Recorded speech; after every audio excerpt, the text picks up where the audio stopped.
അപ്പോൾ പത്തനംതിട്ടയിൽ ഞാനും വീണ ജോർജ് മിനിസ്റ്റർ ഇരിക്കുമ്പോൾ ഒരു വീട് അനുമതി കിട്ടിയിട്ടില്ല. അപ്പോൾ തോടിനോട് ഇത്ര ദൂരം ഇല്ല. അപ്പോൾ നമ്മൾ ഇവരും പറഞ്ഞു, ഇവർ പാവങ്ങളും പറഞ്ഞു, സാർ ആ രേഖയുടെ പ്രകാരം ഇത്ര ഇല്ല. അപ്പോൾ ഞാൻ ചോദിച്ചു, തോടിന് എത്ര വീതിയുണ്ട്? അപ്പോൾ തോടുണ്ടോ രേഖയിൽ? അപ്പോൾ ആ വില്ലേജിൻ്റെ രേഖയിൽ തോടില്ല. അപ്പോൾ ഇയാൾ ഉദ്യോഗസ്ഥ സമർത്ഥനായതുകൊണ്ട് പറഞ്ഞു അത് വേറെ വില്ലേജിലാണ്. അപ്പോൾ ആ വില്ലേജ് വേറെ താലൂക്കില്ല, അന്നത്തെ അദാലത്തിലില്ല. അപ്പോൾ നമ്മൾ അവിടെ നിന്ന് അവിടുത്തെ കളക്ടറോട് പറഞ്ഞിട്ട് വാട്സപ്പിൽ അവിടുത്തെ അസറ്റ് എടുക്കാൻ പറഞ്ഞു. അപ്പോൾ അവിടെയും തോടില്ല. അപ്പോൾ രേഖയിൽ ഒരിടത്തുമില്ലാത്ത തോടിന് ഇത്ര ദൂരമില്ല എന്ന് പറഞ്ഞിട്ടാണ് ഈ പാവപ്പെട്ടവനെ നടത്തിക്കൊണ്ടിരിക്കുന്നത്. അങ്ങനെയുള്ള ഉദ്യോഗസ്ഥരുണ്ട്, നിയമം ലംഘിക്കണം എന്ന് കരുതി പ്രവർത്തിക്കുന്ന ഒരു ചെറിയ വിഭാഗം ആളുകളുണ്ട്. ധാരാളം പേരുണ്ട്, അങ്ങനെയുള്ള കുറച്ച് പേരുണ്ട്. അല്ലാത്തവരും ഉണ്ട്, സത്യസന്ധമായിട്ട് ജോലി ചെയ്യുന്നവരും ഉണ്ട്. നിങ്ങൾക്ക് ഇതാണ് നിയമപ്രകാരമായ കാര്യങ്ങൾ ഒരു മിനിറ്റ് പോലും വൈകാതെ നിങ്ങൾക്ക് സ്ഥാപനം നടത്താം. എന്നാൽ നിയമവിരുദ്ധമായിട്ട് നിങ്ങൾ ചെയ്താൽ ഞാൻ 10 കോടി മുടക്കി സാർ എന്ന് പറഞ്ഞു വന്നാൽ അത് നിങ്ങളുടെ ഉത്തരവാദിത്തമാണ്. ലോകത്ത് ഒരിടത്തും അവൻ്റെ അംഗീകാരം കിട്ടില്ല. നമ്മളെല്ലാം അന്ന് രാജേഷ് റാജൻ സ്പീക്കറായിരുന്നു. ഞാൻ മന്ത്രിയായതിനു ശേഷം എല്ലാ ജില്ലകളിലും ഒരു മീറ്റ് ദ മിനിസ്റ്റർ പരിപാടി ഉണ്ടായിരുന്നു. അപ്പോൾ എന്താണ് ഈ മേഖലയിലെ പ്രശ്നങ്ങളെന്ന് പഠിക്കലാണല്ലോ നമ്മുടെ പ്രധാന ഉദ്ദേശം.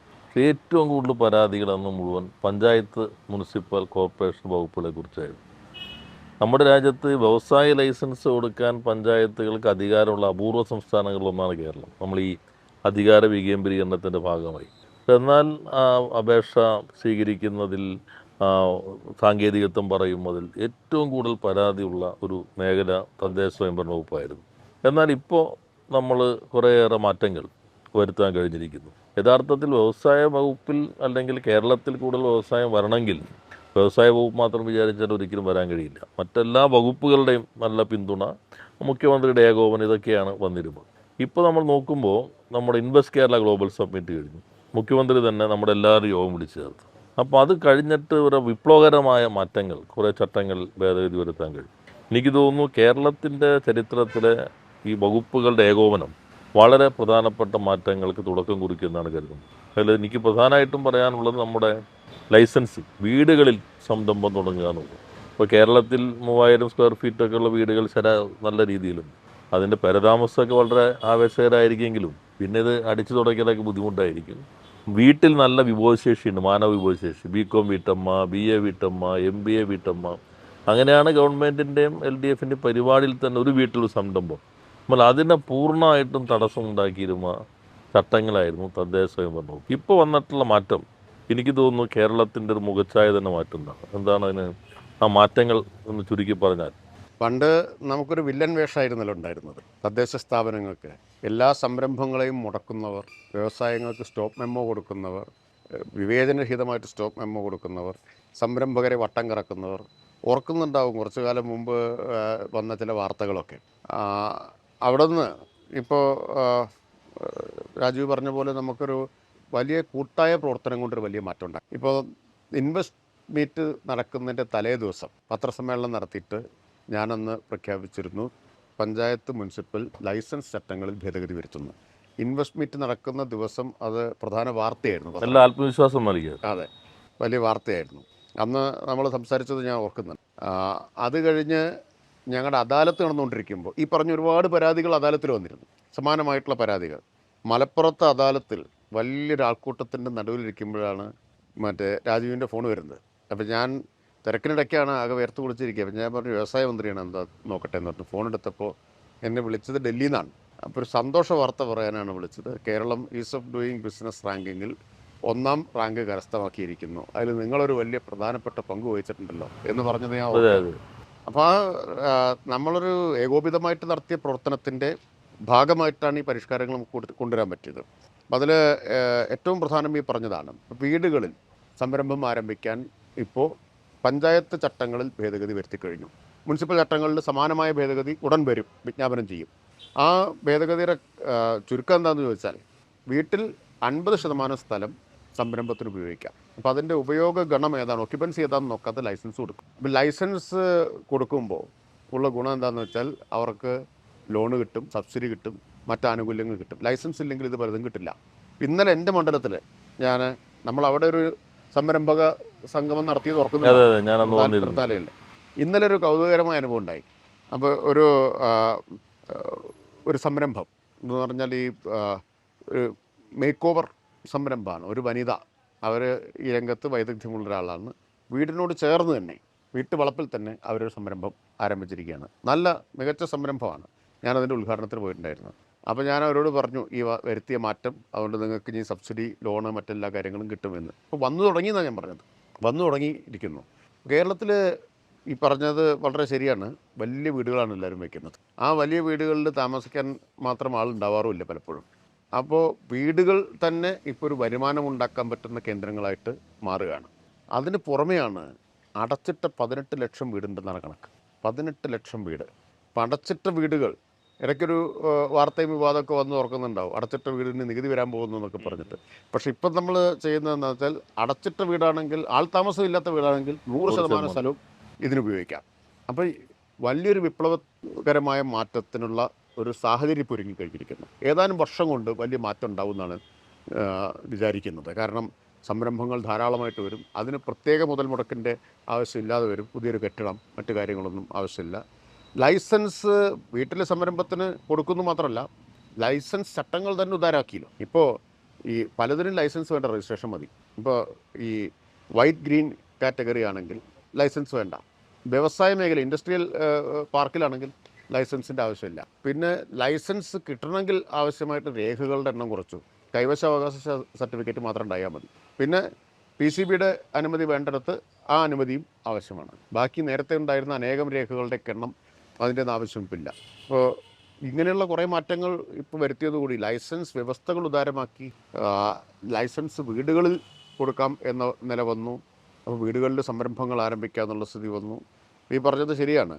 അങ്ങനെ അനേകം വീട്ടമ്മ, കേരളത്തിലെ മിക്കവാറും സ്ത്രീകൾ വിദ്യാഭ്യാസമുള്ളവരും വൈദഗ്ധ്യമുള്ളവരൊക്കെയാണ്. പക്ഷേ പിന്നീട് അവർ വീട്ടമ്മമാരായി ഒരു വരുമാനം കിട്ടാത്ത വീട്ടിലെ പണി മാത്രം ചെയ്ത് ജീവിക്കുന്നു. അതിന് ഒരു മാറ്റം വരാൻ പോകുന്നു. അല്ല, യഥാർത്ഥത്തിൽ രണ്ട് മാറ്റമുണ്ട്. ആയുഷ് പറഞ്ഞ കൂടെ എനിക്ക് തോന്നുന്നത്, ഇപ്പോൾ നമ്മൾ ലൈസൻസ് കൊടുക്കുമ്പോൾ ഒരു കമേഴ്ഷ്യൽ റെസിഡൻഷ്യൽ ഏരിയയിലാണെങ്കിൽ ലൈസൻസിന് എന്നാൽ ഇനിയിപ്പോൾ വീടിനോട് ചേർന്ന് തന്നെ ഒരു മുറി എടുത്താൽ പോലും പറയും ഇത് കമേഴ്ഷ്യൽ ഏരിയയിലല്ല, അതുകൊണ്ട് തരാൻ പറ്റില്ല. അല്ലെങ്കിൽ ചെറിയ ഇൻഡസ്ട്രി ആണെങ്കിൽ അത് അപ്പോൾ സോൺ വരുന്നു. അപ്പോൾ ഇതോടുകൂടി സോണിൻ്റെ സ്വഭാവത്തിലൊരു മാറ്റം വരുമല്ലോ. റെസിഡൻഷ്യൽ സോണിലും സംരംഭങ്ങളാകാം എന്ന ഒരു മാറ്റം കൂടി അതിൻ്റെ ഭാഗമായിട്ട് വരികയാണല്ലോ. എനിക്കൊന്ന് അങ്ങനെ വരുമ്പോൾ നമ്മൾ ഈ ചൈനയിലെ വലിയ കുതിച്ചുചാട്ടത്തിൽ പ്രധാനം പണ്ട് കുടിൽ സംരംഭം എന്നാണ് പറയുന്നത്. ഇപ്പോൾ കുടിലല്ല, എല്ലാവരും വീട് തന്നെയാണ്. ഓരോ വീട്ടിലും ഓരോ സംരംഭം ഉണ്ടെന്നുള്ളതാണ്. അതിപ്പോൾ അച്ചാറ് അല്ലെങ്കിൽ കായ വറുത്തത് അല്ലെങ്കിൽ ഇത് മാത്രമല്ല, പുതിയ ഇലക്ട്രോണിക്സിൻ്റെ ചെറിയ ഉപകരണമാകാം. അല്ലെങ്കിൽ ഞാൻ പാലക്കാട് എന്ന് വന്നപ്പോൾ നെന്മാറ പരിപാടിക്ക് വന്നപ്പോൾ ഓർക്കുന്നുണ്ട്, അവിടെ ആയിരക്കണക്കിന് സ്ത്രീകൾ വീട്ടിൽ തയ്യൽ മെഷീൻ കൊടുത്തിട്ടുണ്ട്. ഒരു ഗാർമെൻറ്റ് ഫാക്ടറിയിൽ നിന്ന് ഡിസൈൻ കൊടുക്കുന്നു, തുണി കൊടുക്കുന്നു, ഇവർ അടിച്ച് തിരിച്ചു കൊടുക്കും. അപ്പോൾ ഫ്ലെക്സി അവേഴ്സാണ്, ഇവരുടെ സൗകര്യത്തിനാണ് സമയമെടുത്ത് കൊടുക്കുന്നത്. മാനുഫാക്ചറിങ്ങിന് പുതിയതാണ്. അപ്പം അത് വരുന്നതോടുകൂടി നമ്മുടെ സ്ത്രീകളുടെ ഒരു തൊഴിൽ സംരംഭം ഇതിന് വലിയൊരു മാറ്റം ഉണ്ടാക്കാൻ കഴിയുമെന്നാണ് പ്രതീക്ഷിക്കുന്നത്. തീർച്ചയായിട്ടും ഈ സ്ത്രീകളുടെ അധ്വാനം ഇപ്പോൾ ഒരു മൂല്യവർദ്ധനവിന് ഇടയാക്കുന്നില്ല. നേരത്തെ പറഞ്ഞ പോലെ വീട്ടിലെ പണി കാണാപ്പണിയാണ്, വരുമാനം ഉണ്ടാകുന്നില്ല. അപ്പോൾ അതിനൊരു മാറ്റം വരുന്നു. സ്ത്രീകളുടെ അധ്വാനത്തിന് ഒരു മൂല്യം ഉണ്ടാവാൻ പോകുന്നു എന്നതാണ് ഏറ്റവും വലിയ മാറ്റം. പിന്നെ സ്ത്രീകളെ സംബന്ധിച്ച് ഒരു പുതിയ അവസരത്തിൻ്റെ ലോകം കൂടി തുറന്നു കിട്ടുകയാണ്.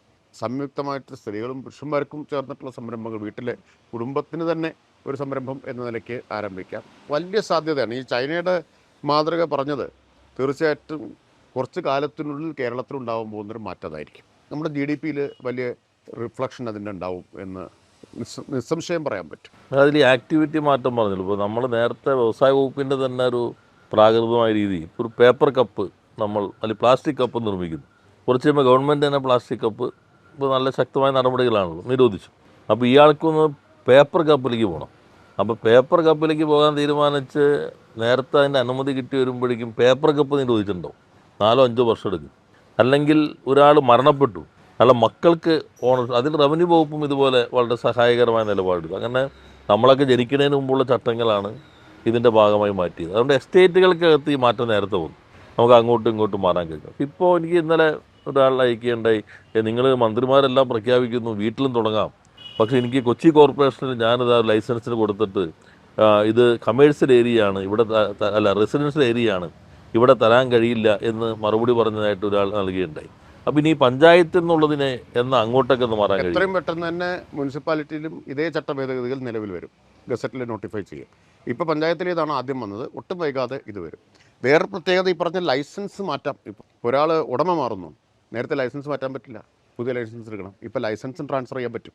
പിന്നെ ലൈസൻസ് ഇപ്പോൾ ഒരേ കെട്ടിടത്തിൽ ഒന്നിൽ കൂടുതൽ ലൈസൻസ് കൊടുക്കാം, ഒന്നിൽ കൂടുതൽ സംരംഭത്തിന് ലൈസൻസ് കൊടുക്കാം. പിന്നെ ലൈസൻസിൻ്റെ ഫീസ് ലൈസൻസ് എടുക്കുന്നത് നേരത്തെ എങ്ങനെയെന്ന് വെച്ചാൽ ഒരു സാമ്പത്തിക വർഷം അവസാനിച്ചാൽ ലൈസൻസിൻ്റെ കാലാവധി അവസാനിക്കും. അതായത് ഫെബ്രുവരിയിൽ ലൈസൻസ് കിട്ടി, മാർച്ച് 31 കാലാവധി അവസാനിക്കും. ഇപ്പം അത് മാറ്റി 1 വർഷം, മിനിമം കാലാവധി 1 വർഷം. പിന്നെ ലൈസൻസ് പുതുക്കാൻ അപേക്ഷ കൊടുക്കണ്ട, സെൽഫ് സർട്ടിഫൈഡ് ആയിട്ടുള്ള സാക്ഷ്യപത്രം മാത്രം കൊടുത്താൽ മതി, ഫീസ് അടച്ചാൽ മതി. എത്ര വർഷത്തേക്കായിരിക്കും ഇപ്പോൾ ലൈസൻസ്? 5 വർഷം വരെ ആവാം. 5 വർഷം. 5 വർഷം വരെ ലൈസൻസ്. പിന്നെ അപേക്ഷ കൊടുക്കണ്ട, കാത്തിരിക്കേണ്ട, സ്വയമേവ ലൈസൻസ് പുതുക്കും. ഈ സെൽഫ് സർട്ടിഫൈഡ് ആയിട്ടുള്ള സാക്ഷ്യപത്രം അവിടെ കൊടുത്താൽ, സ്വയം സാക്ഷ്യപ്പെടുത്തി കൊടുത്താൽ, ഫീസ് അടച്ചാൽ ലൈസൻസ് പുതുക്കലായി, വേറെ അപേക്ഷയൊന്നും ആവശ്യമില്ല. അപ്പോൾ ആ നിലയിലുള്ള കുറേ മാറ്റങ്ങൾ വന്നു. ഇപ്പോൾ ഒരിക്കൽ 5 വർഷം വരെ ലൈസൻസ് എടുക്കാം, മിനിമം 1 വർഷം കിട്ടും. നമ്മൾ മാനുഫാക്ചറിങ് പറഞ്ഞ പോലെ ഇപ്പോൾ ഒരു അപ്പുറത്ത് ഇപ്പുറത്തൊക്കെ ആയിട്ട് 5-6 കൊമേഴ്സ് ബിരുദധാരികളുണ്ട്. അവർക്ക് വേണമെങ്കിൽ ഒരു വീട്ടിൽ കുറച്ച് കമ്പ്യൂട്ടർ വെച്ചിട്ട് ലോകത്തിലേത് കമ്പനിയുടെ കണക്ക് നോക്കാം, അതല്ലെങ്കിൽ DTP സെൻറ്റർ തുടങ്ങാം, വേറെ രീതിയിലുള്ള സംവിധാനങ്ങൾ അതും തുടങ്ങാനുള്ള ഒരു വലിയ അവസരമാണ്. വീട്ടിൽ തന്നെ ഇത് തുടങ്ങാൻ നേരത്തെ അതിന് അംഗീകാരം ഉണ്ടായിരുന്നില്ല. അത് നല്ല മാറ്റം ഉണ്ടാക്കാൻ കഴിയുന്നതാണ്. പിന്നെ ഒരു പ്രശ്നം വരുന്നത്, നമുക്കിപ്പോൾ നിലവിലുള്ള ചട്ടങ്ങളിൽ കുറേയേറെ മാറ്റങ്ങൾ വന്നിട്ടുണ്ട്. എന്നാൽ ഒരു പ്രശ്നം അതെങ്ങനെയാണ് ഇതിൽ വന്നതെന്നും കൂടി സൂക്ഷ്മമായി നോക്കണം. ഇപ്പോൾ ഞാൻ ദുബായ് എക്സ്പോയിൽ ഞങ്ങൾ പോയപ്പോൾ അവിടുത്തെ സംരംഭകൻ വന്നൊരു പ്രശ്നമാണ്. അദ്ദേഹം ഒരു സ്ഥലം എടുത്തു കഴിഞ്ഞാൽ പിന്നെ അങ്ങോട്ടുള്ള റോഡില്ല, റോഡിന് വീതിയില്ല. വീതി കൂടുമ്പോഴാണ് മുകളിലോട്ട് നില പണിയാൻ പറ്റുന്നത്. അപ്പോൾ പഞ്ചായത്തിൻ്റെ വരുമാനമില്ല. അപ്പോൾ ഈ നിക്ഷേപകൻ തന്നെ സ്ഥലം അക്വയർ ചെയ്ത് റോഡിനും കൊടുത്തു. അപ്പോൾ പഞ്ചായത്തിന് പണിയാൻ സ്ഥലമില്ല. അപ്പോൾ നിക്ഷേപകൻ തന്നെ പിന്നെ റോഡ് പണിയാനും അതിന് ഉത്തരവാദിത്തം ഏറ്റെടുക്കുക. അപ്പോൾ പുതിയ പ്രശ്നങ്ങൾ വീണ്ടും വരികയാണ്. അപ്പോൾ അങ്ങനെയുള്ള കാര്യങ്ങളിൽ കുറച്ചുകൂടി ഇപ്പോൾ ഒരാൾ സന്നദ്ധമാവുകയാണ്. അപ്പോൾ പൊതുജനങ്ങൾക്കും ആ സൗകര്യം കിട്ടും. അതിനാവശ്യം ഇപ്പോൾ 5 മീറ്ററാണ്, 8 മീറ്റർ വേണം. അത് ഇതിൻ്റെ ഭാഗമായി തന്നെ നിങ്ങൾ ഈ റോഡ് നിർമ്മിച്ചു തരാണെങ്കിൽ നിങ്ങൾക്ക് അതിൻ്റെ അനുമതി നൽകാം എന്ന് പറയുന്നത് ആ രൂപത്തിലേക്ക് ചട്ടങ്ങൾ മാറുന്നുണ്ടോ? അത് നമുക്ക് ആലോചിക്കാവുന്ന ഒരു കാര്യം. ഇപ്പോൾ ചട്ട ഭേദഗതികളിൽ ലൈസൻസ് ചട്ടങ്ങളുടെ ഭേദഗതിയാണ് വന്നിട്ടുള്ളത്. ഇനിയിപ്പോൾ നമ്മുടെ കെട്ടിട നിർമ്മാണ ചട്ടങ്ങളിൽ കൂടി ഭേദഗതി വരാൻ പോകുന്നുണ്ട്. ഒരു 148ഓളം, നേരത്തെ 148 കണക്കാക്കി, ചിലതിപ്പോൾ ഒരുമിച്ച് ചേരുമ്പോൾ അല്പം കുറയും, 100-ലേറെ കെട്ടിട നിർമ്മാണ ചട്ടങ്ങളിൽ ഇപ്പോൾ ഭേദഗതി വരാൻ പോകുന്നുണ്ട്. ഇതിൻ്റെ തുടർച്ചയായിട്ട് ഭേദഗതി വരുന്നു. മിക്കവാറും നമുക്കൊരു 1 മാസത്തിനുള്ളിൽ അതും നോട്ടിഫൈ ചെയ്യാൻ കഴിയുമെന്നാണ് വിചാരിക്കുന്നത്. അപ്പം അത് 2 തരത്തിലാണ്. ഇപ്പം നമ്മുടെ അദാലത്തുകളിൽ വന്നിട്ടുള്ള പരാതികളുണ്ട്. പൊതുവായ സ്വഭാവമുള്ള പരാതി കേരളത്തിലാകെ വന്നത് തദ്ദേശ അദാലത്ത് നടത്തിയപ്പോൾ വന്നത്. അപ്പോൾ ആ പരാതികൾ മുഴുവൻ ക്രോഡീകരിച്ചുകൊണ്ടാണ് പൊതുവായി ഇത്തരം ചട്ടഭേദഗതികൾ വരുന്നത്. പല കാര്യങ്ങളും ശാശ്വതമായി പരിഹരിക്കാൻ ചട്ടഭേദഗതിയെ മാർഗമുള്ളൂ എന്ന് കണ്ടപ്പോഴാണ്. അപ്പോൾ അതോടൊപ്പം തന്നെ ഈ പറഞ്ഞ വ്യവസായികളും മറ്റുമൊക്കെ അല്ലാതെയും ഒറ്റയ്ക്കൊറ്റയ്ക്ക് നമുക്ക് തന്നിട്ടുള്ള, സംരംഭകരൊക്കെ തന്നിട്ടുള്ള പരാതികൾ. അപ്പോൾ അതിൻ്റെ കൂട്ടത്തിൽ പക്ഷേ ഇപ്പോൾ ഈ പറഞ്ഞ പ്രശ്നം വന്നിട്ടില്ല. പക്ഷേ നമുക്ക് തീർച്ചയായിട്ടും അത് എടുക്കാവുന്നതാണ്. അതൊരു നല്ല നിർദ്ദേശമാണ്. ഈ ഒരു കാര്യം എൻ്റെ ശ്രദ്ധയിലും വന്നിട്ടുണ്ട്. മലപ്പുറം ജില്ലയിലാണ്, മലപ്പുറം ജില്ലയിലൊരു കേസ് എൻ്റെ ശ്രദ്ധയിലും വന്നിട്ടുള്ളതാണ്. അപ്പോൾ അത് നമുക്ക് ന്യായമായിട്ടും പരിഗണിക്കാവുന്ന ഒരു കാര്യം തന്നെയാണ്, നടപ്പാക്കാവുന്ന ഒരു കാര്യം. നമ്മൾ ഈ ഇൻവെസ്റ്റ് കേരള ഗ്ലോബൽ സമ്മിറ്റ് നടത്തുന്നതിന് മുമ്പായി സാധാരണ വ്യത്യസ്ത ഒത്തിരി റോഡ് ഷോകൾ നടത്തിയിരുന്നത്. അപ്പോൾ ചെന്നൈയിൽ നമ്മൾ റോഡ് ഷോ നടത്തിക്കൊണ്ടിരിക്കുമ്പോൾ പൊതുപരിപാടിക്ക് മുന്നോടിയായിട്ട് അവിടുത്തെ സംരംഭകരുടെ ഇൻട്രാക്റ്റീവ് സെഷൻ ഉണ്ടായിരുന്നു. അപ്പോൾ അതിൽ കേരളത്തിൽ സംരംഭം നടത്താൻ ഒരാൾ എക്സ്പാൻഷൻ്റെ ഒരു പ്രശ്നം വന്നു. അന്ന് അദ്ദേഹം വളരെ ഇമ്പ്രസ് ആയത് ഈ പ്രശ്നം ഉന്നയിക്കുമ്പോൾ തന്നെ നമ്മുടെ ഓഫീസിൽ നിന്ന് രാജേഷിനെ വിളിച്ചു. രാജേഷ് അപ്പം തന്നെ ഓൺലൈനിൽ വന്നു. ഇത് അവർക്ക് വളരെ ഇമ്പ്രഷൻ ഉണ്ടായി. കാരണം ഏത് മന്ത്രിയും ഏത് സമയത്ത് ഒന്നിച്ച് പ്രവർത്തിക്കുന്നു എന്നുള്ളത്. അന്ന് വന്ന പ്രശ്നത്തിന് ഇതിൽ പരിഹാരമാകുമെന്നാണ് അന്ന് കണ്ടിരുന്നത്. ഇപ്പോൾ നമ്മളൊരു സ്ഥാപനം തുടങ്ങുമ്പോൾ ആ ഒരു 3-4 നില ഉദ്ദേശിച്ചിട്ടായിരിക്കും തുടങ്ങുക. ഒരു ഇൻവെസ്റ്റർക്ക് ആദ്യഘട്ടത്തിൽ ഒരു നില പണിയാനായിരിക്കും കഴിയുക. അപ്പോൾ റോഡിൻ്റെ വീതി ഇത്രയായിരിക്കും. അപ്പോൾ അതിനനുസരിച്ചുണ്ടാവും. അടുത്ത നില പണിയുമ്പോഴേക്കും അവന് കൂടുതൽ വീതിയുള്ള റോഡ് വരണം എന്നൊരു പ്രശ്നം വരും. അന്ന് എനിക്ക് തോന്നുന്നു, അന്ന് മിനിസ്റ്റർ പറഞ്ഞ ഒരു സൊല്യൂഷൻ ഒരു റോഡ് മാത്രമല്ല വേറെ ആക്സസ് ഉണ്ടെങ്കിൽ അതുകൂടി പരിഗണിക്കാം എന്നൊരു സൊല്യൂഷനാണെന്ന് പറഞ്ഞത്. അതിപ്പോൾ നമ്മൾ ഉൾപ്പെടുത്തിയിട്ടുണ്ട്. ഈ വന്ന ഭേദഗതി തന്നെ അതുണ്ട്. അപ്പോൾ അങ്ങനെയുള്ളവർക്കെല്ലാം തന്നെ അതേപോലെ തന്നെ ഒരു പ്രശ്നം ഇതിൽ വന്നോന്നറിയില്ല. ഈ നമ്മളിപ്പോൾ ഒരു ഇൻഡസ്ട്രി അല്ലെങ്കിൽ വ്യാപാര സ്ഥാപനമാകാം, അത് പണിയുമ്പോൾ ഒരു നയമായിരിക്കും. സ്വാഭാവികമായിട്ടും ഒരാൾ മനസ്സിൽ കാണുന്ന പദ്ധതിക്ക് അനുസരിച്ച് തുടക്കത്തിൽ തന്നെ ഇൻവെസ്റ്റ് ചെയ്യില്ലല്ലോ. അല്ലെങ്കിൽ അതിന് പണം ഉണ്ടാവില്ല. വളർച്ചയ്ക്ക് അനുസരിച്ച് പോകും. വളർച്ചയ്ക്കനുസരിച്ച് പോകുമ്പോൾ പുതിയ നിയമവും. അപ്പോൾ നമുക്കൊരു കെട്ടിടം പണിയുമ്പോൾ ഉള്ള നിയമം ഏതാണോ ആ നിയമമായിരിക്കും അതിൻ്റെ എക്സ്പാൻഷന് സാധാരണഗതിയിൽ ബാധകം എന്നൊരു മാറ്റം വരുത്താനുള്ള സാധ്യതയുണ്ട്. അത് നമുക്ക് കുറച്ചുകൂടി പരിശോധന ആവശ്യമായിട്ടുള്ളൊരു കാര്യമാണ്. കാരണം കുറച്ച് സങ്കീർണമാണത് എന്നതുകൊണ്ട്. അപ്പോൾ എങ്ങനെയാണ് നമുക്ക് ആ പ്രശ്നം പരിഹരിക്കാൻ പറ്റുക എന്നുള്ളത് തീർച്ചയായിട്ടും ആലോചിക്കാവുന്നതാണ്. പിന്നെ നമുക്കന്ന് വയനാട് നിന്നൊരു കോഫി വന്നപ്പോൾ ഒരു പുതിയ പരീക്ഷണം വന്നു. ഇപ്പോൾ പല പരീക്ഷണങ്ങളുണ്ടല്ലോ, മൊബൈൽ കോഫി. അതുപോലെ ഇപ്പോൾ പുതുതായിട്ട് അങ്ങനെ വരുന്നുണ്ട്. അപ്പോൾ വ്യാപാര സ്ഥാപനങ്ങൾ കുറച്ച് എതിർപ്പും വരാറുണ്ട്. കാരണം ഇത് മൊബൈലായിട്ട് പോകുന്ന ലൈസൻസ് ഇല്ല. ഇപ്പോൾ ഒരു പഞ്ചായത്തിലായിരിക്കും ലൈസൻസ്, അല്ലെങ്കിൽ ഒരു സ്ഥലത്തായിരിക്കും. അതിന് പരിഹാരം അതെന്താ അതിൻ്റെ പരിഹാരം? അതിന് മൊബൈൽസ് ആയിട്ടുള്ള സംരംഭങ്ങൾക്ക് ഏതെങ്കിലും ഒരു പഞ്ചായത്തിൽ നിന്ന് ലൈസൻസ് എടുത്താൽ മതി. അപ്പോൾ എവിടെയും അതിനനുസരിച്ച് വ്യാപാരം നടത്താം. അത് പ്രവർത്തിക്കുന്ന പരിധി ഏതാണോ അതിലേതെങ്കിലും ഒരു തദ്ദേശ സ്ഥാപനത്തിന് ഉണ്ടായാൽ മതി. ഓരോ തദ്ദേശ സ്ഥാപനത്തിനും വേണ്ട. അല്ല, അപ്പോൾ അതിൽ ഇന്ന പഞ്ചായത്തുകൾ പ്രവർത്തിക്കാന്ന് പറയോ? അതിപ്പോൾ നമ്മളിപ്പോൾ കോർപ്പറേഷൻ എടുത്തു, ഇപ്പോൾ ഭാവിയിൽ കോർപ്പറേഷനിലേക്ക് ഇത് വരുമല്ലോ. അപ്പോൾ കോർപ്പറേഷനിൽ എടുക്കുമ്പോൾ ഒരു ലൈസൻസ് ഉണ്ടായത്, അതായത് കേരളത്തിൽ എവിടെ വേണമെങ്കിലും അതിനനുസരിച്ച് നമുക്ക് പ്രവർത്തനം. അത് വലിയ മാറ്റമായിരിക്കും. കാരണം ഇപ്പോൾ നമ്മുടെ പല കോൺസെപ്റ്റും മാറിക്കൊണ്ടിരിക്കുകയാണ്. രണ്ടാമത്തെ കാര്യം, ഇരുചക്ര വാഹനങ്ങളിലും മുച്ചക്ര വാഹനങ്ങളിലുള്ള മറ്റേ സംരംഭങ്ങളുണ്ടല്ലോ, അതിന് ലൈസൻസ് വേണ്ട. അപ്പോൾ അത് സാധാരണഗതിയിൽ അതിന് സ്ഥലങ്ങളുണ്ടോ പ്രത്യേകം, എവിടെയും നടത്താം. അപ്പോൾ അതും നല്ല മാറ്റമായിരിക്കും. അങ്ങനെ വരുമ്പോൾ ചില വ്യാപാര സ്ഥാപനങ്ങളുടെ മുൻപിലൊന്നും പാടില്ല എന്നുള്ളൊരു ഇത് വേണ്ടി വരുമായിരിക്കും. അല്ലെങ്കിൽ പിന്നെ അവർക്കും അത്തരത്തിലുള്ള വ്യാപാരികളുടെ കൂടി കേൾക്കേണ്ടത്. നമുക്ക് ഈ വ്യാപാര സമൂഹത്തിൻ്റെ കുറേയേറെ പ്രശ്നം, വ്യവസായികളുടെ തന്നെ ഒരു പ്രശ്നം എൻ്റെ ശ്രദ്ധയിൽപ്പെട്ടത്, ഇപ്പോൾ നേരത്തെ രജിസ്ട്രേഷൻ ഫീസ് ഉണ്ടായില്ല, ഇപ്പോൾ ലൈസൻസ് മാറിയപ്പോൾ ഫീസ് വന്നിട്ടുണ്ട്. അപ്പോൾ ഇൻഡസ്ട്രിയൽ പാർക്കുകളിൽ പ്രവർത്തിക്കുന്ന സ്ഥാപനങ്ങൾ, അതിപ്പോൾ ഗവൺമെൻറ്റിൻ്റെ ഇൻഡസ്ട്രിയൽ എസ്റ്റേറ്റ് ആകാം, കിൻഫ്രയുടെ ആകാം, KSIDCയുടെ ആകാം, അവിടെ ഇപ്പോൾ പുതുതായി ഒരു ഫീസ് വന്നിരിക്കുന്നു എന്ന ഒരു പ്രശ്നം വരുന്നുണ്ട്. അത് ലൈസൻസ് ഒഴിവാക്കിയിട്ടാണോ അതിന് പകരമായിട്ടാണ്? വേറെ ലൈസൻസ് വേണ്ട, രജിസ്റ്റർ ചെയ്താൽ മതി. എസ്റ്റേറ്റിൽ ലൈസൻസിന്റെ ആവശ്യമില്ല, ഫീസ് മാത്രമേ ആവശ്യമുള്ളൂ. Registration online registration. അതെ, ഓൺലൈൻ രജിസ്ട്രേഷൻ മാത്രമേ ആവശ്യമുള്ളൂ. മാത്രമല്ല, നമ്മളിപ്പോൾ ലൈസൻസിൽ രജിസ്ട്രേഷനിലൊക്കെ ഒരു പുതിയ കാറ്റഗറി, നേരത്തെ 500-ന് മുകളിലാണ് ഫീസ്. സ്ലാബ് എന്ന് പറഞ്ഞാൽ 500-ന് മുകളിലേക്കാണ്. നമ്മൾ 500-ന് താഴെ 100 വരെ കൊണ്ടുവന്നിട്ടുണ്ട്. മൈക്രോ സംരംഭങ്ങളെ പ്രോത്സാഹിപ്പിക്കുക എന്നുള്ള ഉദ്ദേശത്തോടു കൂടിയാണ്. ഇപ്പോൾ 500, 300, 200, 100 അങ്ങനെ താഴത്തേക്കും കൂടി വന്നിട്ടുണ്ട്. അപ്പോൾ അതും ഈ മൈക്രോ സൂക്ഷ്മ സംരംഭങ്ങളെ ലക്ഷ്യമിട്ടുകൊണ്ടുള്ളതാണ്. അപ്പോൾ അതിൽ പിന്നെ വേറൊരു പ്രശ്നം ഇപ്പോൾ എൻ്റെ ശ്രദ്ധയിൽ തന്നെ പെട്ടത്, വലിയൊരു ലോജിസ്റ്റിക് പാർക്ക് വരാണ്. അപ്പോൾ അവർക്ക് ഒന്നിച്ച് നടത്താൻ പറ്റാത്ത സാഹചര്യം വരും. കാരണം ഫയർ NOC കിട്ടാനായിട്ടുള്ള ഇന്ത്യയുടെ പൊതുവായ മാനദണ്ഡം ഉണ്ടാവും. ഇപ്പോൾ അതിനൊരു ഇത്ര ദൂരം വേണം, ബാക്കപ്പ് ഏരിയ ഇത്ര വേണം, അങ്ങനെയൊക്കെ ഉണ്ടാവും. അതും പഞ്ചായത്തിൻ്റെ തമ്മിൽ വ്യത്യാസമുണ്ട്. ഫയർ NOC കിട്ടിയാൽ തന്നെ ഫയർ സ്പെസിഫിക്കേഷൻ പഞ്ചായത്തിൻ്റെതായി കൊടുക്കാതെ വരുന്ന ചില പ്രശ്നങ്ങൾ പുതുതായി വരുന്നുണ്ട്.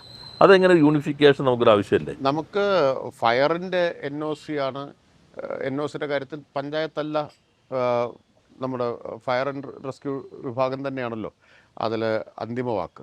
പക്ഷെ അവരുടെ NOC നിർബന്ധമാണ്. ഇപ്പോൾ എൻ്റെ അടുത്ത് വന്നൊരു കേസ്, ഫയറിൻ്റെ NOC കിട്ടി. അപ്പോൾ ഒരു ടൗൺ പ്ലാനർ അതിനകത്ത് എഴുതിയിരിക്കുന്നത്, NOC കിട്ടിയിട്ടുണ്ടെങ്കിലും ഇതനുസരിച്ച് കൊടുക്കാമോ എന്ന് പഞ്ചായത്ത് സെക്രട്ടറി ഗവൺമെൻറ്റിനോട് സ്പഷ്ടീകരണം വരുത്തണം. അതിൻ്റെ ആവശ്യമില്ല. ഫയറിൻ്റെ NOC ഉണ്ടെങ്കിൽ ആ NOC ആണ് പഞ്ചായത്തിന് സ്വീകാര്യമായിട്ടുള്ളത്. അത് നമ്മുടെ ഉദ്യോഗസ്ഥന്മാർക്കും എനിക്ക് തോന്നുന്നു ഒരു നല്ലൊരു ഓറിയന്റേഷൻ വേണ്ടി. തീർച്ചയായിട്ടും ഈ ലൈസൻസ് ചട്ട ഭേദഗതിയും കെട്ടിട നിർമ്മാണ ചട്ട ഭേദഗതി കൂടി വരുമ്പോൾ ഉദ്യോഗസ്ഥന്മാർക്ക് ഒരു പരിശീലനം കൊടുക്കണമെന്ന് തന്നെയാണ് ഉദ്ദേശിക്കുന്നത്. നമ്മൾ K-സ്മാർട്ട് നടപ്പാക്കിയത് 2 ഉദ്ദേശവും ഉണ്ടല്ലോ, ഈസ് ഓഫ് ഡൂയിങ് ബിസിനസ്സും ഈസ് ഓഫ് ലിവിങ്ങും, രണ്ടും മെച്ചപ്പെടുത്തുക എന്നുള്ളതാണ്. പക്ഷേ K-സ്മാർട്ട് വന്നപ്പോഴും 2 കാരണങ്ങൾ കൊണ്ട് ഉദ്യോഗസ്ഥർ പഴയ ചില ശീലങ്ങൾ തുടരുന്നുണ്ട്. ഒന്ന്, പരിശീലനം നമ്മൾ കൊടുത്തിരുന്നതാണ്, പക്ഷേ എല്ലാവർക്കും അതിലൊരു വൈദഗ്ധ്യം ഇപ്പോൾ വന്നിട്ടില്ലാത്ത ഒരു പ്രശ്നമുണ്ട്. വേണ്ടത്ര ഉപയോഗിക്കാൻ കഴിവ് ആർജിക്കാത്ത, അതുകൊണ്ട് ഉള്ള ചില പ്രശ്നങ്ങളുണ്ട്. വേറൊരു കൂട്ടർ ഇതറിയാത്തതുകൊണ്ടല്ല, ബോധപൂർവം തന്നെ. ഇപ്പോൾ ഒരു നഗരസഭയിലുണ്ടായൊരു പ്രശ്നം, ഒരു ഉദാഹരണം പറഞ്ഞാൽ, കെട്ടിടം ഡിമോളിഷ് ചെയ്യണമെങ്കിൽ ചട്ടപ്രകാരം ഇൻറ്റിമേഷൻ മതി, അനുമതി ആവശ്യമില്ല, ഇൻറ്റിമേഷനേ ആവശ്യമുള്ളൂ. പക്ഷേ ഈ K-സ്മാർട്ടിൽ അപേക്ഷ നോക്കിയിട്ട് അപേക്ഷകനെ ഫോണിൽ വിളിച്ചിട്ട്, K-സ്മാർട്ടൊക്കെ കുഴപ്പത്തിലാണ്, നിങ്ങളിതിൽ അപേക്ഷിച്ചിരുന്നാൽ കാര്യം നടക്കില്ല, അതുകൊണ്ട് നാളെ നേരിട്ട് വന്ന് വെള്ളക്കടലാസിൽ അപേക്ഷ എഴുതി തരുമെന്ന് പറഞ്ഞു. ഇൻറ്റിമേഷനായി. വെള്ളക്കടലാസിൽ വന്നപ്പോൾ, അല്ല ഇൻറ്റിമേഷനാണെന്ന് ഈ സാധുവിന് അറിയില്ല, ഇയാൾക്കിതറിയില്ല. അപ്പോൾ അനുമതി വേണമെന്നാണ് ഇയാളോട് പറയണത്. വെള്ളക്കടലാസിൽ നേരിട്ട് ചെന്ന് അപേക്ഷ കൊടുത്തിട്ട് പറഞ്ഞു, നിങ്ങൾ കുറച്ച് ദിവസം കഴിഞ്ഞിട്ട് വരും, അപ്പോഴേക്ക് അനുമതിയാവും എന്ന് പറഞ്ഞു. ഇയാൾ പലതവണ നടത്തിച്ചു ഇയാളെ. അപ്പോൾ ഉദ്ദേശം വേറെയാണ്. അപ്പോൾ അവസാനം വേറൊരു വഴിക്ക് ഈ പരാതി നേരിട്ട് എൻ്റെ അടുത്ത് എത്തി. അപ്പോൾ ഞാൻ എൻ്റെ ഓഫീസിൽ നിന്ന് ഇടപെട്ട് അന്വേഷിച്ചപ്പോൾ പിറ്റേ ദിവസം കാര്യം ശരിയായി. അപ്പോൾ ഇൻറ്റിമേഷനേ ആവശ്യമുള്ളൂ എന്നുള്ളത്. അപ്പോൾ ഇത് ആളുകൾക്ക് ഈ സങ്കീർണ്ണമാണല്ലോ ചട്ടങ്ങൾ അറിയാത്തതിൻ്റെ പ്രശ്നം ഉണ്ടാവും. അപ്പോൾ സ്വാഭാവികമായിട്ടും ആ ചട്ടം അറിയാത്തത് കൊണ്ട് ഉള്ള അവരുടെ അജ്ഞതയെ മുതലെടുക്കുന്നുണ്ട്. ചില ഉദ്യോഗസ്ഥർക്കും ഇത് വേണ്ടത്ര അറിയാത്തതുകൊണ്ട്, ചിലർ നന്നായിട്ട് അറിയുന്നത് കൊണ്ടും ഇങ്ങനെ ചെയ്യുന്നവരല്ല. ഇപ്പം ഇന്നലെ നമ്മുടെ ഒരു നല്ല ദിവസമായിരുന്നു. ഇന്നലെ രാവിലെ കൃഷ്ണ ഇളയുടെ നമ്മുടെ ഭാരത് ബയോടെക്കിൻ്റെ ഒരു ഫുഡ് പ്രോസസ്സിങ് കമ്പനിയുടെ കല്ലിടലുണ്ടായി. ഉച്ചയ്ക്ക് ശേഷം ഹൈട്രോൺ എന്ന് പറഞ്ഞ വലിയ ഒരു EV കമ്പനിയുടെ ഓഫീസ് ഉദ്ഘാടനമുണ്ട്. ഞാൻ പേപ്പറിൽ കണ്ടു. അതെ. അപ്പോൾ ആ പ്രസംഗത്തിൽ നമ്മുടെ VKC റസാഖ് അറിയാലോ, നമ്മുടെ CIയുടെ പ്രസിഡൻ്റാണല്ലോ. റസാഖ് പറഞ്ഞ് കെ സ്മാർട്ട് വലിയ മാറ്റം ഉണ്ടാക്കി. യഥാർത്ഥത്തിൽ കെ സ്വിഫ്റ്റ് പോലെയോ അതിനപ്പുറത്തോ വിപ്ലവകരമായ ഒരു മാറ്റമായിരുന്നു കെ സ്മാർട്ട്. കെ സ്മാർട്ടിൻ്റെ ഒരു പ്രത്യേകത, അത് നിങ്ങൾ തന്നെ, നിങ്ങളുടെ സംവിധാനം തന്നെ, അല്ലെങ്കിൽ ഗവൺമെൻറ് സംവിധാനം തന്നെ ഡെവലപ്പ് ചെയ്തെടുത്ത ഒരു പ്ലാറ്റ്ഫോം. അത് IKM ഉണ്ടാക്കിയതാണ്. അതിലൊരു പ്രശ്നം നമ്മുടെ അടുത്ത് വന്നത്, ഇപ്പോൾ നമ്മളെല്ലാം അപ്ലോഡ് ചെയ്തു. അപ്പോൾ എല്ലാ സിസ്റ്റം ക്ലിയറായി. സിസ്റ്റം അതിനനുസരിച്ചാണല്ലോ ക്രമീകരിക്കുന്നത്. അപ്പോൾ ഉദ്യോഗസ്ഥന്മാർ അതുകൊണ്ട് കാര്യം ഇത് എൻ്റെ ഉത്തരവാദിത്തമാണ്, ഇത് ശരിയല്ലെങ്കിൽ എൻ്റെ ജോലി പോകും, അതുകൊണ്ട് എനിക്ക് ഓരോന്നും പരിശോധിക്കണം അത് അങ്ങനെയാണോ. അപ്പോൾ അതിന് പകരം ഇപ്പോൾ സിസ്റ്റം നന്നായി ഡെവലപ്പ്, സിസ്റ്റം ജനറേറ്റഡ് ആയിട്ടുള്ള ലൈസൻസ് കൊടുത്തൂടെ. ഇപ്പോൾ നമ്മൾ ബിൽഡിംഗ് പെർമിറ്റ് അങ്ങനെയാണ്. 300 സ്ക്വയർ മീറ്റർ വരെ എന്ന് പറഞ്ഞാൽ ഒരു 3200ഓളം സ്ക്വയർ ഫീറ്റ് വരെയുള്ള വീടുകൾ അതായത് അത് ഫിസിക്കൽ വെരിഫിക്കേഷൻ ഇല്ല. കെ സ്മാർട്ടിൽ പ്ലാൻ അപ്ലോഡ് ചെയ്താൽ, പ്ലാൻ ചട്ടപ്രകാരമാണെങ്കിൽ, KMBRO KPBRO അനുസരിച്ചുള്ള പ്ലാൻ ആണെങ്കിൽ 1 മിനിറ്റിൽ താഴെ സമയം കൊണ്ട് വാട്സാപ്പിൽ പെർമിറ്റ് കിട്ടും. 1 മിനിറ്റ്. വലിയ സ്ഥാപനങ്ങൾക്ക് ചിലതിൽ ഫിസിക്കൽ വെരിഫിക്കേഷൻ ആവശ്യമായിട്ട് വരും. പക്ഷേ അത് നമുക്ക് അതിൽ കുറച്ച് റിസ്ക് ഉണ്ട്. ഫിസിക്കൽ വെരിഫിക്കേഷൻ ഒഴിവാക്കുന്നത് വലിയ സ്ഥാപനങ്ങളുടെ, കാരണം നാളെ ഈ വെരിഫിക്കേഷൻ ഇല്ലാതെ കൊടുത്തു, വയലേഷൻ, വലിയ ഗൗരവമായ വയലേഷൻ വന്നിട്ടുണ്ടെങ്കിൽ ഇവരെ കൊടുക്കേണ്ടി. അത് പക്ഷേ നമ്മൾ ഒരു അഫിഡാവിറ്റ് കൊടുത്തിട്ട് ഇത് നിങ്ങളുടെ ഇതിൻ്റെ അടിസ്ഥാനപ്പെടുത്തി ഒരു പ്രശ്നം പറഞ്ഞത്, ഇപ്പോൾ ഒരു ഇൻഡസ്ട്രി തുടങ്ങും, അവർ ബാങ്കിൽ നിന്ന് ലോൺ എടുത്തിട്ടായിരിക്കും ഇത് തുടങ്ങുന്നത്. അപ്പോൾ അതിന് അനുമതി കിട്ടാൻ, ന്യായമായി നടത്തുന്നവർ അനുമതി കിട്ടാൻ വൈകുമ്പോൾ സ്വാഭാവികമായിട്ടും ഇൻട്രസ്റ്റ് പ്രശ്നങ്ങളെല്ലാം വരും. എന്നാൽ ഇത് വളരെ കൃത്യമാണ്. ഇത് വളരെ സൂക്ഷ്മമായ ന്യൂനപക്ഷം ഇത് പറ്റിക്കുന്ന ആളുകളുണ്ടായിരിക്കും. നല്ല കോഫി വന്നിട്ടുണ്ടല്ലോ. കോഫി കിട്ടിയത് നന്നായി. അതെ, താങ്ക് യു. അപ്പോൾ ഇത് വയലേറ്റ് ചെയ്യുന്ന ആളുകളുണ്ടായിരിക്കും. അപ്പോൾ നമ്മളും പറയുന്നുണ്ട്, ഇപ്പോൾ കെ സ്വിഫ്റ്റിൽ MSMEകളാണെങ്കിൽ 3.5 വർഷം വരെ ലൈസൻസ് വേണ്ടല്ലോ. പക്ഷെ അത് നിയമപ്രകാരം നടത്തേണ്ട കാര്യങ്ങൾ അതിവേഗത്തിൽ നടത്താനാണ്, നിയമവിരുദ്ധമായ കാര്യങ്ങൾ സൂത്രത്തിൽ നടത്താനില്ല. ചിലർ ധരിച്ചിട്ടുള്ളത് നിയമം മറികടക്കാനുള്ള കുറുക്കുവഴിയാണ് കെ സ്വിഫ്റ്റ് എന്ന് ധരിച്ചവരുണ്ട്. അപ്പോൾ ചിലർ എൻ്റെ അടുത്ത് വന്ന് പറയാറുണ്ട്, 3.5 വർഷമാണല്ലോ കാലാവധി, നമ്മൾ ഈ കാര്യം നേരത്തെ ഡിസ്കസ് ചെയ്തിട്ടുള്ളതാണ്, ഇത് കെ സ്വിഫ്റ്റ് കിട്ടിയതാണ്, ഇനി ചോദിക്കാൻ പാടില്ല എന്ന മനോഭാവം ചിലരുടെ കാര്യത്തിലുണ്ട്. കെ സ്വിഫ്റ്റിൽ കിട്ടിയ പിന്നെ നിങ്ങളൊരു നിയമം ഞങ്ങളോട് പറയാൻ പാടില്ല എന്ന്. അതിൽ ഒരു ബോധവൽക്കരണം ഈ സംരംഭകർക്കിടയിലും ആവശ്യമാണ്. നമ്മൾ സംരംഭകരോട് പറയുന്നുണ്ട്, നിങ്ങൾക്ക് ഇതാണ് നിയമപ്രകാരമായ കാര്യങ്ങൾ 1 മിനിറ്റ് പോലും വൈകാതെ നിങ്ങൾക്ക് സ്ഥാപനം നടത്താം. എന്നാൽ നിയമവിരുദ്ധമായിട്ട് നിങ്ങൾ ചെയ്താൽ, ഞാനിതാ 10 കോടി മുടക്കി സാർ എന്ന് പറഞ്ഞു വന്നാൽ അത് നിങ്ങളുടെ ഉത്തരവാദിത്തമാണ്. ലോകത്ത് ഒരിടത്തും അവൻ്റെ അംഗീകാരം കിട്ടില്ല. അപ്പോൾ അതേപോലെ ഇതിനും കെട്ടിടങ്ങൾക്കും ഒരു സിസ്റ്റം അപ്രൂവൽ വരികയും ബാക്കി വന്നു കഴിഞ്ഞാൽ നിങ്ങളുടെ ഉത്തരവാദിത്തമാണെന്ന് കർക്കശമായ വ്യവസ്ഥകൾ വരികയും ചെയ്താൽ കുറച്ചുകൂടി വരുമോ എന്നൊരു ഒരു പൈലറ്റായിട്ട് എവിടെയെങ്കിലും നോക്കിയ ശേഷം അത്തരമൊരു അത് വ്യാപിപ്പിക്കുന്നതിനെ പറ്റി ആലോചിക്കാം. കാരണം ഇതിൻ്റെ എല്ലാ വശങ്ങളും ഒന്ന് നോക്കണ്ടേ എങ്ങനെയായിരിക്കും എന്നുള്ളത്. ഒരു പൈലറ്റ് അടിസ്ഥാനത്തിൽ നടത്തിയ ശേഷം ചെയ്യാൻ പറ്റുമോ എന്നുള്ളത് നമുക്കൊന്ന് നോക്കാം. ഇതിൽ ഈ നമ്മുടെ ഒരു അനുഭവം എന്താണെന്ന് ചോദിച്ചാൽ, ഈ ഇളവ് കൊടുക്കും തോറും വയലേഷൻസ് കൂടുന്നു എന്നുള്ളതാണ്. ഇത് ചട്ടം നിയമവും വയലേറ്റ് ചെയ്യാനുള്ളൊരു ബോധപൂർവം ആവണമെന്നില്ല. കുറേ കെട്ടിട നിർമ്മാണം ഏൽപ്പിക്കുന്നവരുടെ പ്രശ്നമാണ്. ഇപ്പോൾ വീടുകളുടെയൊക്കെ കാര്യത്തിൽ മിക്കവാറും വിദേശത്തായിരിക്കും. ഇത് ചെയ്യുന്നവർക്ക് ചട്ടത്തെക്കുറിച്ച് ഒരു ഗ്രാഹ്യമില്ലാത്തതുകൊണ്ട് സംഭവിക്കുന്ന കാര്യമാണ്. അപ്പോൾ നമുക്കത് കൂടുതൽ പരിഷ്കാരങ്ങൾ കൊണ്ടുവരുന്ന കാര്യം ആലോചിക്കാം. പിന്നെ സമർത്ഥനായ ഉദ്യോഗസ്ഥരുണ്ട്. ഞാനിപ്പോൾ നമ്മുടെ താലൂക്ക് അദാലത്ത് മുഖ്യമന്ത്രിയുടെ നിർദ്ദേശപ്രകാരം നമ്മളെല്ലാവരും പോയല്ലോ. അപ്പോൾ പത്തനംതിട്ടയിൽ ഞാനും വീണ ജോർജ് മിനിസ്റ്റർ ഇരിക്കുമ്പോൾ ഒരു വീട് അനുമതി കിട്ടിയിട്ടില്ല. അപ്പോൾ തോടിനോട് ഇത്ര ദൂരം ഇല്ല. അപ്പോൾ ഇവരും പറഞ്ഞു, ഇവർ ഭാവങ്ങളും പറഞ്ഞു, സാർ ആ രേഖയുടെ പ്രകാരം ഇത്ര ഇല്ല. അപ്പോൾ ഞാൻ ചോദിച്ചു, തോടിന് എത്ര വീതിയുണ്ട്? അപ്പോൾ തോടുണ്ടോ രേഖയിൽ? അപ്പോൾ ആ വില്ലേജിൻ്റെ രേഖയിൽ തോടില്ല. അപ്പോൾ ഇയാൾ ഉദ്യോഗസ്ഥ സമർത്ഥനായതുകൊണ്ട് പറഞ്ഞു അത് വേറെ വില്ലേജിലാണ്. അപ്പോൾ ആ വില്ലേജ് വേറെ താലൂക്കില്ല, അന്നത്തെ അദാലത്തിലില്ല. അപ്പോൾ നമ്മൾ അവിടുത്തെ കളക്ടറോട് പറഞ്ഞിട്ട് വാട്സപ്പിൽ അവിടുത്തെ അസറ്റ് എടുക്കാൻ പറഞ്ഞു. അപ്പോൾ അവിടെയും തോടില്ല. അപ്പോൾ രേഖയിൽ ഒരിടത്തുമില്ലാത്ത തോടിന് ഇത്ര ദൂരമില്ല എന്ന് പറഞ്ഞിട്ടാണ് ഈ പാവപ്പെട്ടവനെ നടത്തിക്കൊണ്ടിരിക്കുന്നത്. അങ്ങനെയുള്ള ഉദ്യോഗസ്ഥരുണ്ട്, അതുണ്ട് നിയമം ലംഘിക്കണം എന്ന് കരുതി പ്രവർത്തിക്കുന്ന ഒരു ചെറിയ വിഭാഗം ആളുകളുണ്ട്. ധാരാളം പേരുണ്ട്. അങ്ങനെയുള്ള കുറച്ച് പേരുണ്ട്, അല്ലാത്തവരും ഉണ്ട്, സത്യസന്ധമായിട്ട് ജോലി ചെയ്യുന്നവരും ഉണ്ട്.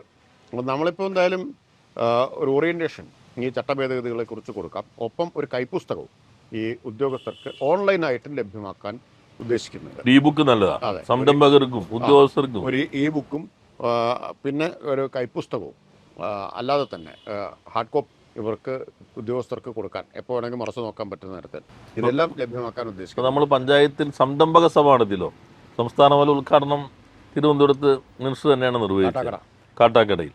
നമുക്ക് നല്ലൊരു എക്സ്പീരിയൻസ് ആയിരുന്നു. പഞ്ചായത്തും അതുപോലെ തന്നെ ഉദ്യോഗസ്ഥരും തമ്മിൽ നല്ലൊരു ബന്ധമുണ്ടാക്കാൻ. ഇപ്പോൾ വ്യവസായ വകുപ്പ് മികച്ച പഞ്ചായത്തിന് അവാർഡ് നൽകുന്നുണ്ട്, കഴിഞ്ഞ വർഷം പങ്കെടുത്തിരുന്നല്ലോ.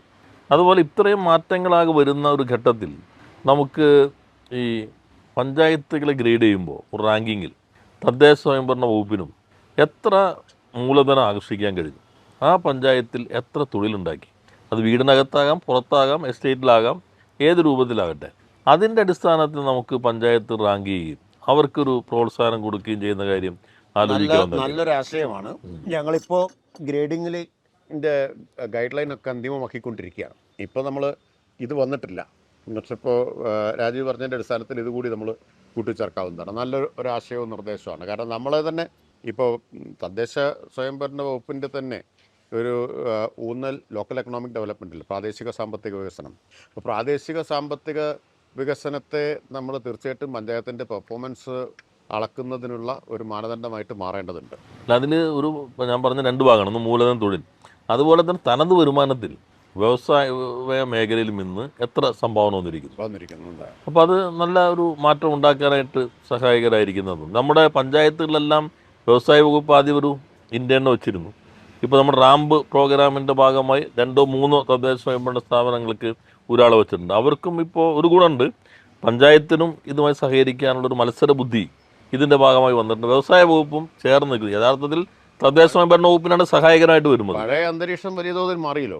ഇപ്പോൾ വ്യവസായ വകുപ്പും തദ്ദേശ സ്ഥാപനങ്ങളും തമ്മിലുള്ള സഹകരണം നന്നായിട്ട് മെച്ചപ്പെട്ടിട്ടുണ്ട്.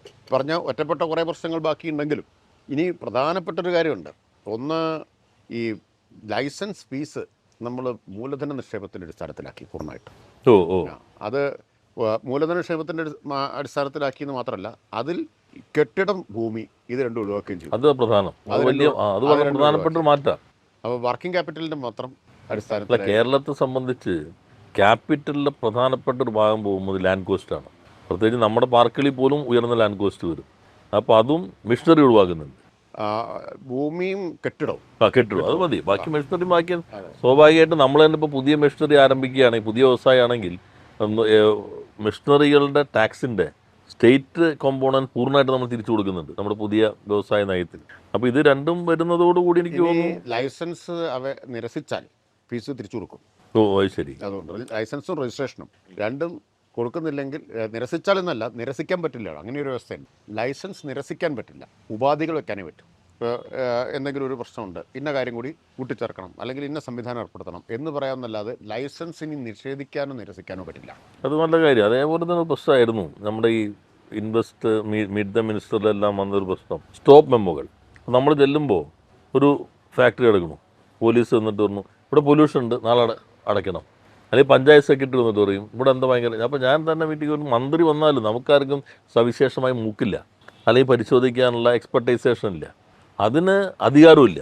ഇപ്പോൾ പൊല്യൂഷൻ ഉണ്ടോ, പൊല്യൂഷൻ കൺട്രോൾ ബോർഡ് വരണ്ടേ, അല്ലെങ്കിൽ പഞ്ചായത്ത്, ചിലയിടത്ത് പഞ്ചായത്ത് ഭരണസമിതി ചേർന്നിട്ട് പറയും ഇത് പ്രശ്നമാണ്. ഇപ്പോൾ അല്ലെങ്കിൽ ഇവിടെ പബ്ലിക്കിന് പ്രശ്നം ഉണ്ടാകുന്നുണ്ട്, സ്വാഭാവികമായിട്ടും പബ്ലിക്കിന് കൺസേൺ വരും. ഏത് വ്യവസായശാല വരുമ്പോഴും നമ്മളിപ്പോൾ നമ്മുടെ ഗവൺമെൻറ്റിൻ്റെ വ്യവസായ നയം പറഞ്ഞാൽ നേച്ചർ പീപ്പിൾ ഇൻഡസ്ട്രിയാണ്, പ്രകൃതിയെ സംരക്ഷിച്ചുകൊണ്ട് തന്നെയാണ്. പക്ഷേ അത് ഉണ്ടോ ഇല്ലയോ എന്ന് ഒരു പൗരനോ ഒരു മന്ത്രിക്കോ അല്ലെങ്കിൽ അതിന് അധികാരമില്ലാത്തൊരു വകുപ്പിനോ നിശ്ചയിക്കാൻ കഴിയില്ല. ഈ കാര്യം നമ്മൾ പരിഹാരം ഉണ്ടാക്കുകയാണ്. നമ്മൾ ഇന്ന് അംഗീകരിച്ച 2 ഭേദഗതി ഉണ്ടല്ലോ, മുനിസിപ്പൽ പഞ്ചായത്ത് ആക്ടിലെ ഭേദഗതികൾ. അതിലെ ഒരു വ്യവസ്ഥ സ്റ്റോപ്പ് മെമ്മോ ഇനി പഴയതുപോലെ കൊടുക്കാൻ പറ്റില്ല എന്നുള്ളതാണ്. ഇപ്പോൾ കേരളത്തിൽ വളരെ വ്യാപകമായിട്ട് എടുത്തുപയോഗിച്ചൊരു ആയുധമാണ് സ്റ്റോപ്പ് മെമ്മോ. പല കാരണങ്ങളാവാം, രാഷ്ട്രീയ കാരണങ്ങളാവാം, ചിലപ്പോൾ കാണേണ്ട പോലെ കണ്ടാൽ പെട്ടെന്ന് സ്റ്റോപ്പ് ചെയ്യും. അങ്ങനെയുണ്ട്. ഇപ്പോൾ ഞാൻ ഈ സന്ദർഭത്തിൽ ഒരു കാര്യം ഓർക്കുകയാണ്. ഇപ്പോഴല്ല, ഞാൻ MBA ആയിരിക്കുന്ന സമയത്ത് എൻ്റെ മുമ്പിൽ വന്നൊരു പരാതി. ഒരു വിൻഡ് പ്രോജക്റ്റ് വരുന്നു. ആ വിൻഡ് പ്രോജക്റ്റിനെ കുറച്ച് ആളുകൾ ചേർന്ന് എതിർത്തു. എതിർത്തതിൻ്റെ കാരണം ബഹുതമാശയാണ്. എതിർത്തതിൻ്റെ കാരണം എന്താണെന്ന് വെച്ചാൽ, ഇത് വന്നാൽ, ഈ വിൻഡ് പ്രോജക്റ്റ് വന്നാൽ അവിടെയുള്ള പശുവിൻ്റെ എല്ലാം പാല് പറ്റും, കോഴികളെല്ലാം ചാവും, പുരുഷന്മാർക്ക് പ്രത്യുൽപാദന ശേഷി നഷ്ടപ്പെടും. ഈ തരത്തിലുള്ള പ്രചരണം പാലക്കാട് ജില്ലയിലാണത്. ഈ പ്രചരണമാണ് അഴിച്ചുവിട്ടത്. എന്നിട്ട് കേട്ടാൽ ഇപ്പോൾ ചിരി വരും. ഇപ്പോൾ ഈ സംരംഭകർ എൻ്റെ അടുത്ത് വന്നു, ഇങ്ങനെയൊക്കെയാണ്. ഞാനാണെങ്കിൽ അന്ന് പാർലമെൻറ്റിൻ്റെ ഊർജ്ജകാര്യ സ്റ്റാൻഡിംഗ് കമ്മിറ്റിയിലുള്ള ആളാണ്. അപ്പോൾ ഈ വിൻഡ് സോളാറൊക്കെ നമുക്ക് അത്യാവശ്യം ഒരു ധാരണയുണ്ടല്ലോ. അപ്പോൾ ഒന്ന് ഇടപെടണം എന്ന് പറഞ്ഞു. അപ്പോൾ ജില്ലാ കളക്ടറോട് പറഞ്ഞൊരു മീറ്റിംഗ്, ഈ സമരസമിതിയൊക്കെ ഉണ്ടാക്കിയപ്പോഴേക്കും അവരെ വിളിച്ചു. ഞാനുണ്ട്, മറ്റേ സംരംഭകരുടെ പ്രതിനിധികളുണ്ട്, ജില്ലാ കളക്ടർ മീറ്റിംഗ് കൂടി. ഇവർ ഇങ്ങനെ വളരെ വികാരപരമായിട്ട് ഈ പ്രശ്നങ്ങളൊക്കെ ഈ കാര്യങ്ങളൊക്കെ പറയാണ്. അപ്പം ഞാൻ പറഞ്ഞു, ഇതൊന്നും വസ്തുതയെന്നുള്ള അഭിപ്രായം എനിക്കില്ല, എനിക്കിതിനെപ്പറ്റി കുറച്ചറിയാം, ഞാൻ ഈ കമ്മിറ്റിയിലൊക്കെ ഉള്ള ഒരാളാണ്.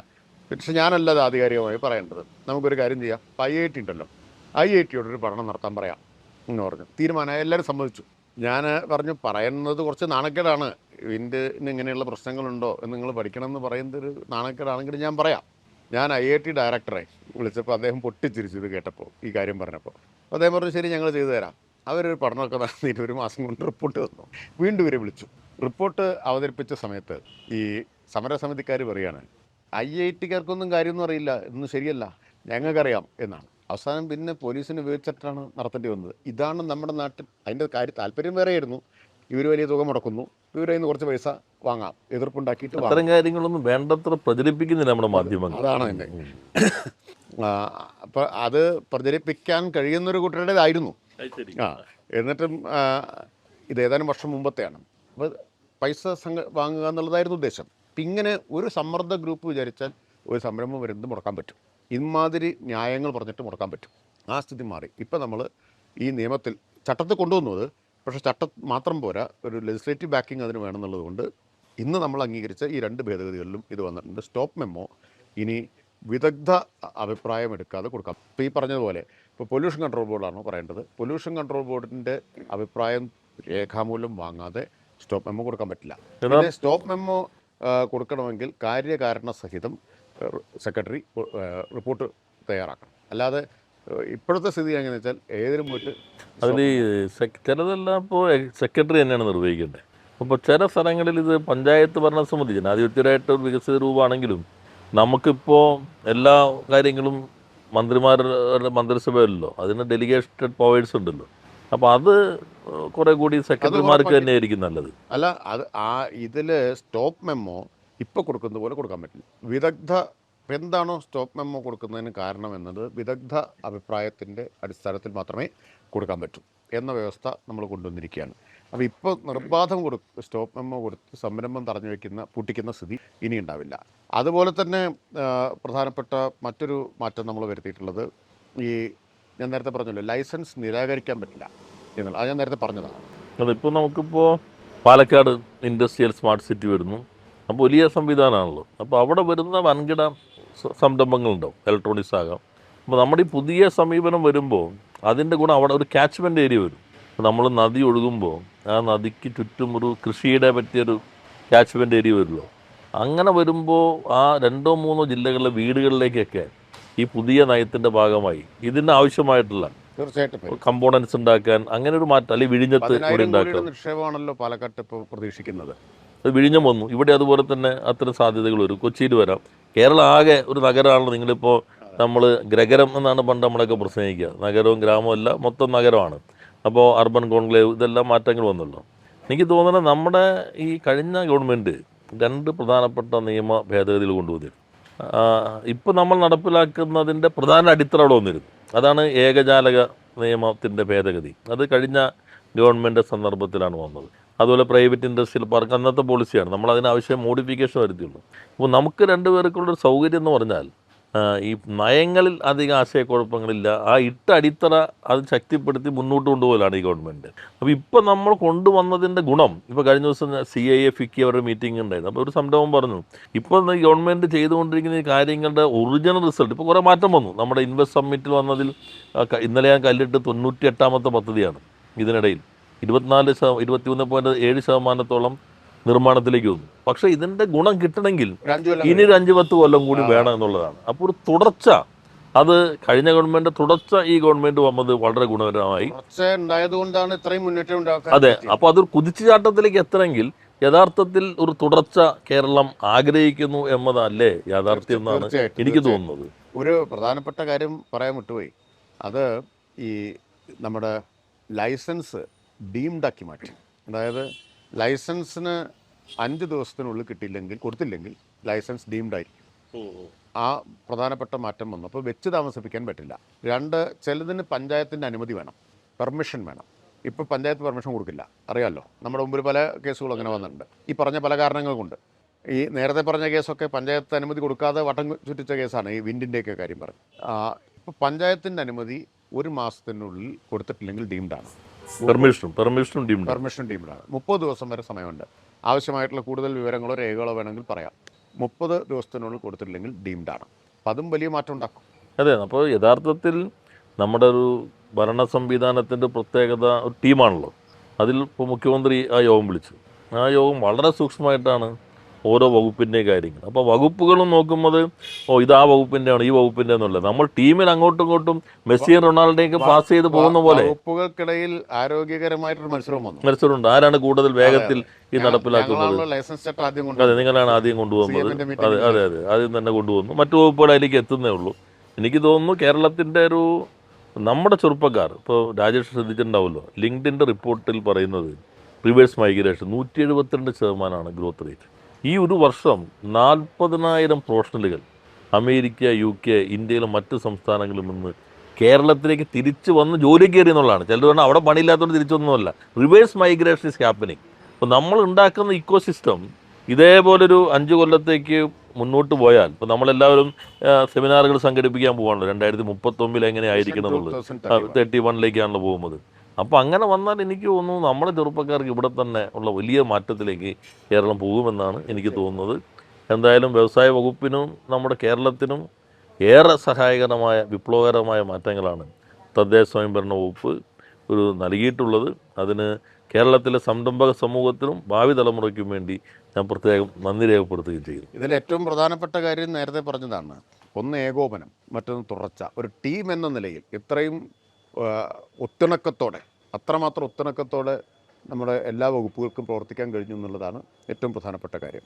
അതുകൊണ്ട് വ്യവസായ വളർച്ചയ്ക്ക് ആവശ്യമായിട്ടുള്ള എന്താണോ അത് വ്യവസായ വകുപ്പ് മാത്രമല്ല, മറ്റെല്ലാ വകുപ്പുകളും ചേർന്ന് ചെയ്യുന്നു. മറ്റൊരു വകുപ്പിൻ്റെ ഒരു കാര്യം ആവണ സമയത്തും മറ്റ് വകുപ്പുകളെല്ലാം കൂടി ചെയ്യുന്നു. അപ്പോൾ ആ ഏകോപനം, 2 തുടർച്ച. ഈ പറഞ്ഞത് വളരെ പ്രധാനപ്പെട്ട കാര്യമാണ്. കഴിഞ്ഞ ഗവൺമെൻറ്റിൻ്റെ തുടർച്ചയുണ്ടായതാണ് ഇത്രയും വലിയ ഈ വ്യവസായ വളർച്ചയുടെ മാത്രമല്ല, വലിയ പശ്ചാത്തല സൗകര്യ വികസനം. കിഫ്ബി, വിഴിഞ്ഞം ഒക്കെ യാഥാർത്ഥ്യമായതിൻ്റെ, നമ്മുടെ ഇൻഡസ്ട്രിയൽ കോറിഡോർ, ഇതെല്ലാം യാഥാർത്ഥ്യമായതിൻ്റെ കാരണം ഈ തുടർച്ചയാണ്. ഇപ്പോൾ തുടർച്ച ഉണ്ടാവുക എന്നുള്ളത് പ്രധാനമാണ്. ഇടർച്ച ഉണ്ടായ കാലത്തെല്ലാം വലിയ തിരിച്ചടി കേരളത്തിൽ സംഭവിച്ചിട്ടുണ്ട്. ഈ തുടർച്ച ഉണ്ടാവാതെ ഇടർച്ച ഉണ്ടായപ്പോൾ, നയങ്ങളുടെ ഇടർച്ച ഉണ്ടായ സമയത്ത് വലിയ തിരിച്ചടി ഉണ്ടായിട്ടുണ്ട്. ഇപ്പം നയങ്ങളുടെ തുടർച്ച, വിഷനിലുള്ള തുടർച്ച. ഇപ്പോൾ LDF ഗവൺമെൻറ്റിൻ്റെ ഒരു വിഷനാണല്ലോ നവകേരളം എന്നൊരു വിഷനല്ലേ. വിഷൻ, നയം, ആക്ഷൻ, ഇത് 3ൻ്റെയും തുടർച്ച ആണ് ഇത്രയും വലിയ റിസൾട്ട് ഉണ്ടാക്കിയത്. ആ തുടർച്ച വിപ്ലവകരമായ മാറ്റം കേരളത്തിലുണ്ടാക്കും, ഒരു സംശയം വേണ്ട. അതിനുവേണ്ടി വീണ്ടും നമുക്കെല്ലാവർക്കും ശ്രമിച്ചുകൊണ്ടേയിരിക്കാം. നമ്മൾ പറഞ്ഞ ഒരു ലക്ഷ്യമുണ്ട് മുന്നോട്ട് വെച്ച, മധ്യവരുമാന രാജ്യങ്ങളുടെ നിലവാരത്തിലേക്ക് കേരളത്തെ എത്തിക്കുക, മിഡിൽ ഇൻകം കൺട്രീസിൻ്റെ നിലവാരത്തിലേക്ക്. അത് യാഥാർത്ഥ്യമാക്കാൻ ഈ തുടർച്ചുകൊണ്ട് കഴിയും. അതെ, ഇതാണ് പ്രധാനം. നമ്മൾ ടീം വർക്ക് മുഖ്യമന്ത്രി നയിക്കുന്നു. ബാക്കിയുള്ള ടീം ഒറ്റയ്ക്ക് മുന്നേറാനല്ല, പാസ് ചെയ്ത് ഒന്നിച്ച് മുന്നോട്ട് പോകാനാണ് ശ്രമിച്ചുകൊണ്ടിരിക്കുന്നത്. ആ വലിയൊരു ടീം വർക്ക് ഈ ഗവൺമെൻറ്റിൻ്റെ പ്രത്യേകതയാണ്. അതിലിപ്പോൾ ഈ വ്യവസായ മേഖലയിലെ വലിയ പീസ് ഓഫ് ഡൂയിങ് ബിസിനസ്സിൽ നമ്മൾ ഒന്നാമതായി. അതിന് പ്രധാന കാരണം എല്ലാ വകുപ്പുകളും നടത്തിയിട്ടുള്ള മാറ്റങ്ങളും പരിഷ്കാരങ്ങളുമാണ്. ഇനിയും അതിനെ യാഥാർത്ഥ്യമാക്കുന്നതിലും കൂടുതൽ നിക്ഷേപങ്ങൾ എത്തിക്കുന്നതിലും ഈ ശ്രമം നമുക്ക് ഒന്നിച്ചു തുടരാം.